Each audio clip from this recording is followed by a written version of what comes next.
Today I'm going to be talking about fretboard conditioners. So a while back I made a video about Jazzmaster bridges where I did a comparison of a lot of the styles and types that are out there and just gave sort of information about each so that you could have an informed decision about what to choose if you are looking for or in the market for a Jazzmaster bridge. So what does it have to do with fretboard conditioners? Well, not a lot, but I'm going to take the similar format of that video for this one and just kind of go down the list of popular types of fretboard conditioners, which are typically oils, and just going to give you the data that I've gathered, the research I've done on those so that you can make an informed decision for yourself. So what kind of sent me down the road of looking for what I'll call the perfect fretboard conditioner, which I'm not sure that I found. I have found something that I really like, and I'll share that with you later in the video. But what led me down this road is I recently built a relic guitar.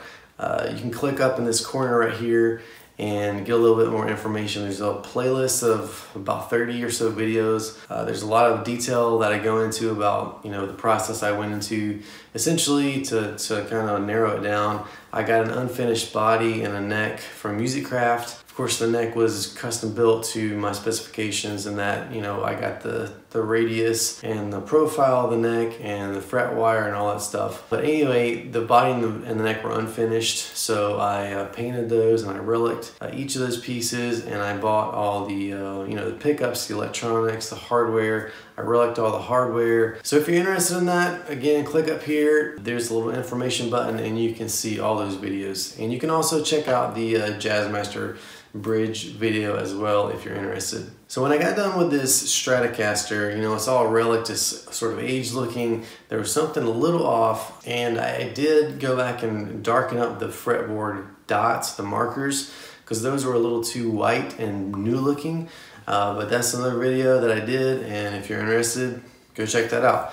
But the overall fretboard was a little too pale. If you're aware of some of the old vintage style guitars, Strats and Tellys, Les Pauls from the 50s and 60s era that have rosewood necks or fretboards, you'll know that they're pretty dark. They've aged kind of over time. They've darkened up. Maybe they soaked up the oils from fingers being played on the fretboard, but for whatever reason, they've kind of darkened with age. So my Strat kind of looked a little bit off in that the neck or the fretboard was a little too light colored. So I wanted to find a fretboard conditioner that would obviously condition the fretboard but also darken it up a little bit. So let's go ahead and get into it and go from the top of the list. These are in no particular order necessarily, just some of the popular ones that are out there and some that I came across in my research. So first, let's start off with lemon oil or lemon types of oil. What I used for the longest time was this. It is Gibson Premium Fretboard Conditioner, and it has a lemony scent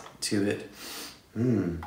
So the ingredients of this, it doesn't really tell you a whole lot. It says contains petroleum distillates, and that's about it. That's all it says really. So it doesn't say exactly what it's made out of. It is 2 fluid ounces, and like I said, it smells like lemon. So what I found out is that most of these lemon oils are actually just scented lemon mineral oils. So again, it's really just mineral oil and maybe a little bit of mineral oil mixed with other things and then a lemon scent.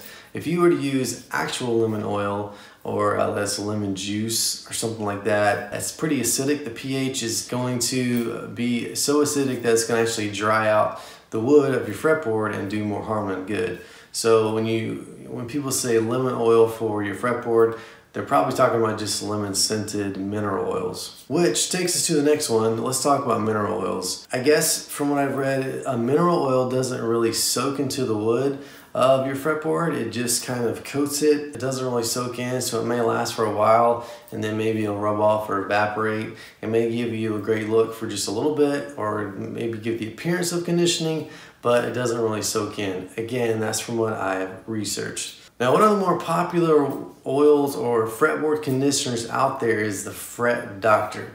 You may have come across this in your research, or maybe you've typed in Google fretboard oil or conditioner and that one maybe came up. It seems to be a very popular one. Most people have good things to say about it. The only thing about this stuff is it's pretty dang expensive. So a 30 milliliter bottle will cost you about $15. A 60 milliliter is a better deal at $20. But if my math is right, that comes out to about $1,260 a gallon. That's pretty pricey. Now the fretboard oil I found is actually pretty pricey too if you were to buy it by the gallon. It doesn't come in gallons. That's obviously more than you would ever need for your entire collection of guitars. But just to put it in perspective, the Fret Doctor is pretty expensive. So let's go ahead and talk about that one. I'm gonna read this off of their website so that I get it correct. This sounds great, and I'm not saying it's bad, but it's a little, I don't know, it seems like they're puffing themselves up a little bit too much. Let me just read. I've researched the particular qualities and chemical structures of more than 100 plant oils, many types of plant antioxidant molecules. Vitamin E is only a fair antioxidant and works best in animal, not plant systems, and many natural plant oil emulsifiers. Different oils will separate over time, and especially when absorbed into a cellulose matrix, e.g. wood. I formulated a mixture of common plant oils and some pretty exotic oils, natural plant antioxidant molecules, and natural plant emulsifiers in a proprietary formulation at ambient room temperatures, and even in my collection of quality control samples, there's no change in stability, color, no development of rancidity or foul odors and effectiveness, and samples now 7 years old when I first settled on a perfected formulation. So that's awesome. It sounds great. I'm not a chemist or a botanist or a vegetable oil specialist. Exotic oils, I don't know. And like I said, people have good things to say about Fret Doctor. I haven't personally tried it, so I'm not gonna bash it. I'm just saying that their website is, it kind of like talks all this high level stuff without really getting into the nitty gritty. And even, it does do a good job, and some of my research came from this website. It does kind of break down some of these oils like I'm telling you, but when you get into what this stuff is actually made from, and in reality they can't probably tell you exactly what's in it, because then you could just make your own theoretically, and you could undermine their product and just sell it and call it your own and just steal it. So they're not going to tell you exactly what's in it. I understand that. And they can't really just boil it down and say, oh, it's this chemical and this chemical, because like I said, we wouldn't understand it anyway. So as far as I can tell, Fret Doctor is made from some type of plant oils and non-toxic exotic oils. And that's all I know. That's all I can tell you. And they say it works, and they say it darkens your fretboard. I can't, again, speak from personal experience. Let's move on to a different type. So linseed oil is a type of oil that actually is a varnish, right? So especially boiled linseed oil, I don't exactly know the difference. I do know that this stuff is actually supposed to be pretty flammable. If you were to, use it on a rag and throw it in the trash can, it could spontaneously combust, which is a scary thought. So you're supposed to put it, I think, in maybe like a sealed bag or something that can't get air to it. So, but the fact is, going back, it's actually a varnish. So when you put linseed oil on your fretboard, it actually creates a hardened surface or something where things cannot penetrate through it. So if that's something that you want, that's great. But let's say you put it on and it's not, and you're going for a darker fretboard. Let's say you put it on, it doesn't really get to the color you want. Well, if you put anything else on it, it's not going to get to the wood. So it's not going to soak in. So now you're kind of stuck. Now, I will say that I've read that linseed oil does sort of darken over time and blacken, but I don't exactly know how long that takes. And if you're like me, going for that dark look kind of immediately or as soon as possible, you may not have time to wait years and years for your linseed oil to darken. And to go in that same sort of category with linseed oil, tung oil and shellac are also types of oils that are actually varnishes. And again, those create a surface that stops penetration of other oils and substances from getting to the wood of your fretboard. So if that's something that you don't want, stay away from those. Now there is such a thing as using vegetable oil or some other kind of plant oils, coconut oil. You could use these things on your fretboard and they probably would work. The only thing is if they don't have any types of preservatives in them, then they could go rancid and your fretboard or your guitar could start smelling like stinky, old, smelly food or rancid garbage. So that's probably something that you want to avoid. So this brings me to the topic that I want to talk about probably more than anything else here, and that is boar oil. So when I started reading about all these oils, I came across boar oil a lot, and everybody's saying that it's really good, you should use boar oil. So I got to looking into it. So here's the thing, boar oil is not a chemical type of oil, right? So it can really be anything. When the term bore actually means the bore of a clarinet. So, and I don't know much about clarinets, but the cylindrical inner part of a clarinet that's wood, people who play clarinet, they want to preserve these instruments, condition the oil so it doesn't crack out and dry or swell, so they put this oil on the inside the wood of the clarinet, and that portion of the clarinet is called the bore, and that's where bore oil comes from. So it's not a chemical substance, it's not a specific type of oil, so please don't get that confused. That was confusing to me at first, but there is no such thing as a standard bore oil. It's probably more likely a combination of different types of oil, mineral oils, plant oils, exotic oils, or whatever it may be. That's probably what makes up bore oil. So before I talk about the fretboard conditioner or the oil that I have settled on for my guitars, for the time being at least, I want to share with you a couple of other ways that you could go about darkening your fretboard. Now, I haven't really tried or delved into this a lot, but you could use stain. You know, you could go and buy like a Minwax stain at your hardware store and try to darken up your fretboard that way. Again, we're talking about rosewood or like ebony type fretboards. We're not talking about maple, because maple more times than not is actually covered in a clear coat like polyurethane or nitrocellulose, and it's sealed, so nothing's going to get to it anyway, so there's really no point in trying to condition it. So again, you could use a stain, or you could even use leather dye. I've come across people who have used leather dye. Stumac actually has a type of fretboard darkener that's, I think they even call it a fretboard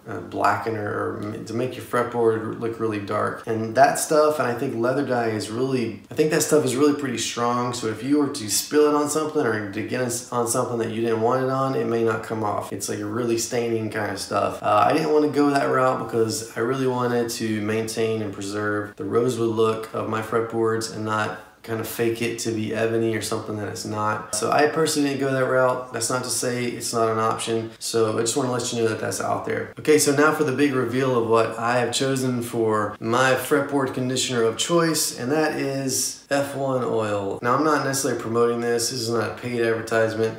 They did not give me this for free or anything. It's just something I came across in my research, boiling down everything that I possibly could gather and, you know, disseminating all that information. This is what I decided would be best. So let me read to you what it contains, or at least what they tell you it contains. It's formulated using a complex mixture of the finest, ultra-refined rare oils. Sounds great. To clean, condition, and protect all unfinished rosewood, ebony, and maple fretboards. Notice it says unfinished, so if you have an unfinished maple fretboard, you can of course use this. So it says 100% free of any lemon extracts. We talked about lemon oil. Waxes, we didn't talk about that, but a wax is something that, you know, can go on your guitar. If it contains silicone is bad for your guitar, because if you get silicone on the some of the surfaces of your guitar, especially in like cracks and dings and things like that, if you were ever to try to repair that guitar or take it to a luthier to do a repair, it could be pretty costly trying to get all that stuff off. Silicone, I guess, is really slick, and it's hard to, you know, get any kind of finish to stick on top of it. So you really got to remove it all from your guitar. It's just something that you don't want on your guitar, from what I understand. So I think waxes falls into the category of silicone-based substances that you want to just kind of avoid from having on your guitar. So again, we're reading about things that are not in this oil, F1 oil. So we said there's no lemon extracts, waxes, petroleum distillates. So if you remember, this bottle of Gibson fretboard conditioner has a warning on it that it contains petroleum distillates, or distillates, I don't know if I'm saying that right. Petroleum distillates, that's how I'm going to say it.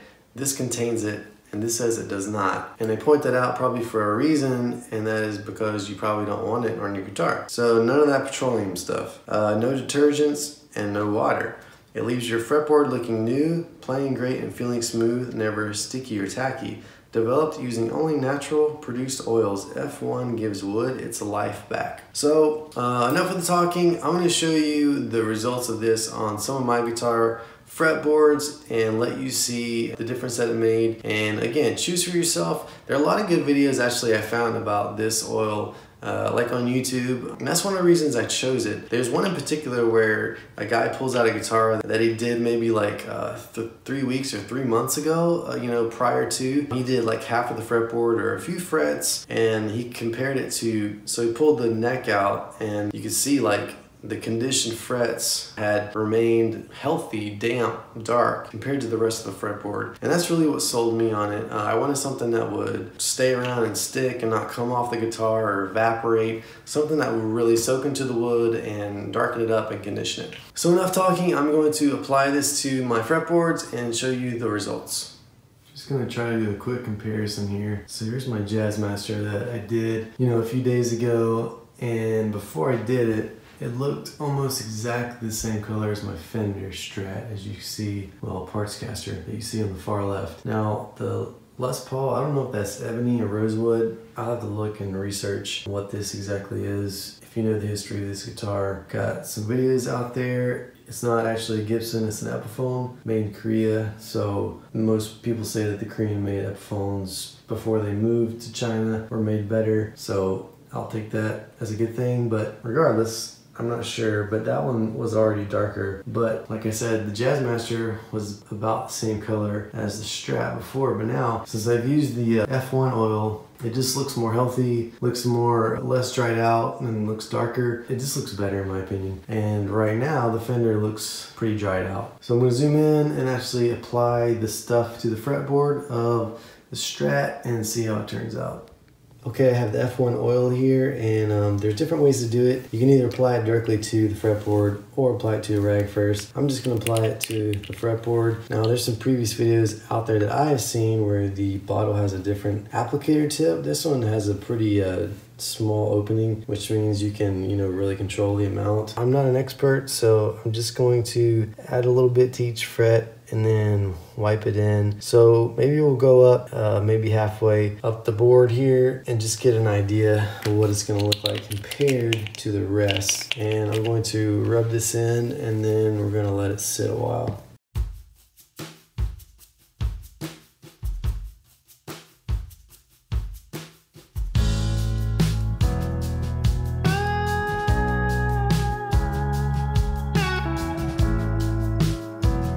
Okay, so maybe that lighting is a little better. Up until this fret is what I've done so far. I'm just trying to get the whole fretboard in the picture, and I'm also trying to figure out the best lighting. I don't know what that is. Got a couple lights here I can turn on and off, but I think actually without those lights is maybe the best indication. So we'll kind of leave it there and we're gonna let it sit a few minutes and then we'll compare.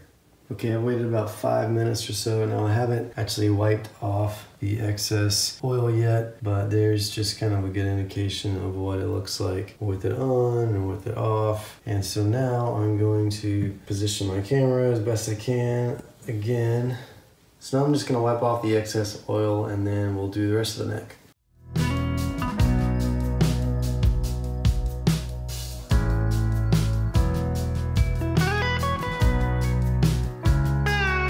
And there's a little bit different lighting. I don't know if that helps or hurts. I'm just gonna leave it on while I apply the oil to the other frets just so you can kind of see what's going on.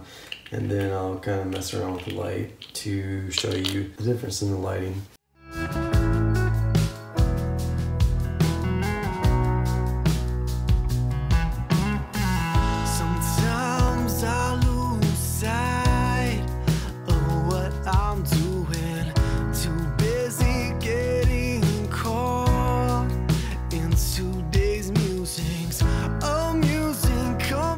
Okay, so I probably got a little bit too much on each fret. I could feel it soaking into the rag, but I don't think it's gonna hurt anything. Again, I'll wipe off the excess when I'm done. But overall, it's looking a lot darker, and you can't even really tell the difference between the frets I've dried off or wiped the excess off versus the really wet ones. So that's just kind of a testament as to how the wood soaks up the oil and keeps it there. So yeah, again, we'll let this dry for 5 minutes or so, and then wipe it off, and then I'm gonna hang the guitar. Once I restring and I'll hang it back on the wall and give you a sort of an after comparison of what it looks like after the oil and kind of what it compares to my Jazzmaster fretboard.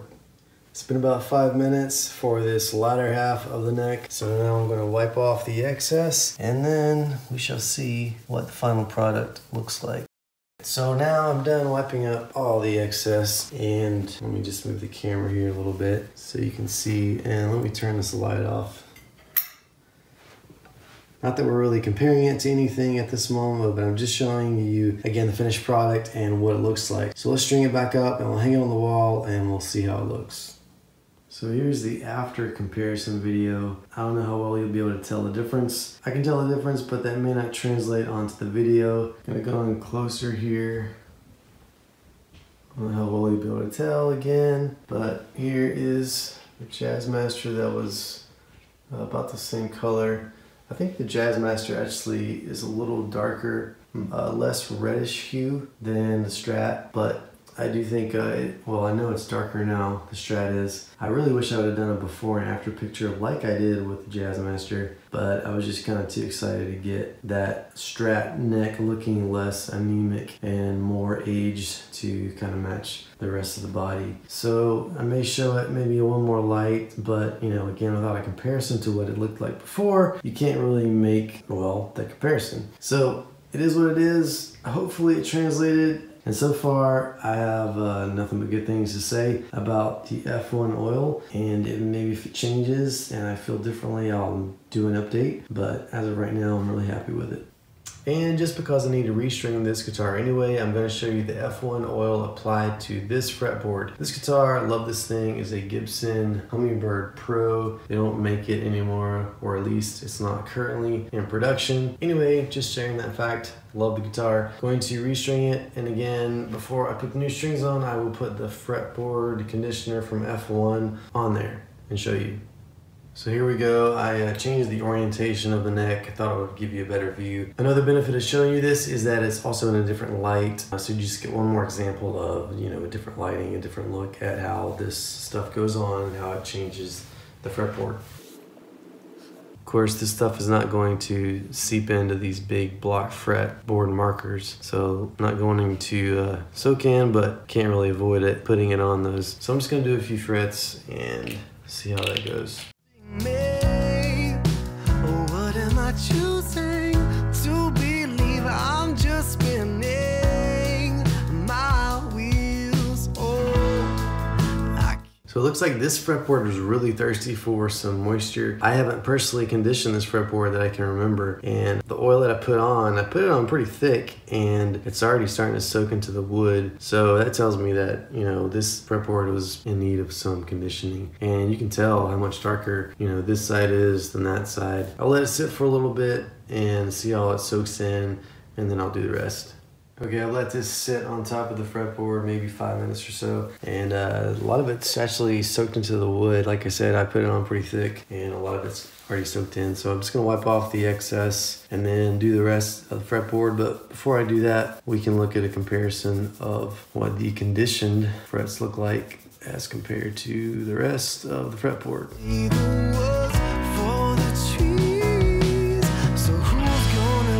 So you can see up to this fret I've conditioned over here to the left, and over to the right I have not. Looks like, you know, a lot of healthiness going on over here and a lot of dryness going on over there. So I'll do the rest and I'll show you the final results. Just gonna do a little zoom in close-up shot here. This fretboard is actually really porous. That seems to be a good thing to me, and that the oil can get down in those pores and get to work. But you know, you can see maybe that some of the wetness has soaked into the board already. And just to show you, here's the previously conditioned frets. I will. Who's gonna take